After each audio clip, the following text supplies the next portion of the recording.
काहीच नाही, 2 एकर डवरायचं फक्त, जास्त नाही. आणि इकडं 5 एकर डवरून घ्यायचं का, तर बैल भाड्याने म्हणजे उसने आणलेले आहेत, त्याला द्यावेच लागतील. म्हणून त्या बैलाचा वापर करून घ्यायचा.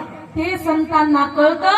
संत शहाणे आहे. शहाणा तो धनी घेत असे, इथे धनी घेणारा शहाणा आहे. धनी घेणे म्हणजे लक्ष देणे.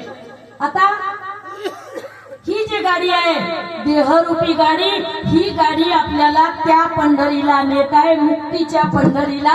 तुका पंढरीशी गेला, पुन्हा जन्मा नाही आला.